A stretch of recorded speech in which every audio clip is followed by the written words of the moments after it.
Hello guys, ഇന്നൊരു അടിപൊളി ദിവസമാണ്. കാരണം ഇന്ന് സഞ്ജുവിന് മധുരം വെപ്പാണ്. അതുകൊണ്ട് തന്നെ രാവിലെ നേരത്തെ ഒരു 10 മണിയപ്പോൾ നമ്മൾ എഴുന്നേറ്റു. ഇപ്പോഴത്തെ ഹോട്ടലിലൊക്കെ ബെഡ്റൂമിൽ നോക്കിയാൽ ബാത്റൂമിൻ്റെ അടുത്ത ഫുൾ കാഴ്ചയാണ്. രാവിലെ തന്നെ കുളിച്ച് മുണ്ട കൊടുത്ത് നമ്മൾ റെഡിയായി. അങ്ങനെ ബ്രേക്ക്ഫാസ്റ്റ് കഴിക്കാൻ പോയപ്പോൾ സഞ്ജുതെ ഫോട്ടോഷൂട്ട് ഒക്കെ അതിന് അടിപൊളി സുന്ദരിയായിട്ട് അവിടെ ഇരിക്കണം. അപ്പോൾ ഇതാണ് നമ്മുടെ മധുരം വെപ്പിൻ്റെ ഉള്ളിലത്തെ സെറ്റപ്പ് ഒക്കെ. അങ്ങനെ പുറത്ത് ഇവരുടെ പേരൊക്കെ നല്ല അടിപൊളിയായിട്ട് എഴുതി വെച്ചിട്ടുണ്ടായിരുന്നു. ഒരു സൈഡിലെ പഞ്ചവാദിയൊക്കെ അങ്ങ് തുടങ്ങി. സഞ്ജു ആണെങ്കിൽ എൻട്രിക്ക് വേണ്ടി വെയിറ്റ് ചെയ്ത് പുലിക്കളിയെ കണ്ട് പുറത്ത് വെയിറ്റിംഗ് ആണ് ഗൈസ്. അപ്പോൾ അതേ ഉള്ളിലും പഞ്ചവാദിയോ. അങ്ങനെ താലവും ദീപമൊക്കെ പിടിച്ച് നമ്മുടെ ആൾക്കാരൊക്കെ റെഡിയായി. അപ്പോൾ തന്നെ ഒരു 4-5 മല്ലന്മാർ വന്നിട്ട് സഞ്ജുവിനെ പിടിച്ച് ഉരുളിയിലങ്ങ് ഇരുത്തി. അങ്ങനെ ഫസ്റ്റ് പുലിക്കളി വന്നു, പിന്നെ താലവും ദീപം പിടിച്ച് നമ്മുടെ ആൾക്കാർ വന്നു. അതിന്റെ പുറകെ മല്ലന്മാരുടെ സഞ്ജു ഉരുളി കയറി വന്നു.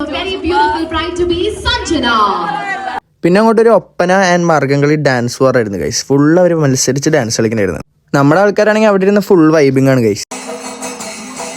അങ്ങനെ സഞ്ജുവിനെ നേരെ സ്റ്റേജിൽ കയറി ഇരുത്തി. അപ്പോൾ ഈ സ്റ്റേജിലും മാർഗംകളി, അതിന്റെ പുറത്തും മാർഗംകളി. അങ്ങനെ നെല്ലൂത്തන എന്തോ ചടങ്ങ് കഴിഞ്ഞ് നേരെ പെണ്ണിന് മധുരം കൊടുക്കട്ടെ എന്നുള്ള ചടങ്ങിലേക്ക് നമ്മളെത്തി. എല്ലാവരും മധുരം കൊടുത്ത അവസാനം സഞ്ജുവിന് ഷുഗർ വരുമെന്ന് വരെ ഞാൻ അവിടെ നിന്ന് വിചാരിച്ചു പോയി ഗൈസ്. പിന്നെ സഞ്ജുവിനൊപ്പം കുറച്ച് അടിപൊളി ഫോട്ടോസും വീഡിയോസും ഒക്കെ എടുത്ത് ഞങ്ങൾ ഒരു അടിപൊളി നോൺ വെജ് സദ്യ കഴിക്കാൻ പോയി ഗൈസ്. പിന്നെ അടുത്ത ഇവന്റിന് റെഡി ആവാനും ഞങ്ങൾ പോയി. അപ്പോൾ ഇന്നത്തെ വീഡിയോ ഇത്രേ ഉള്ളൂ. Bye bye.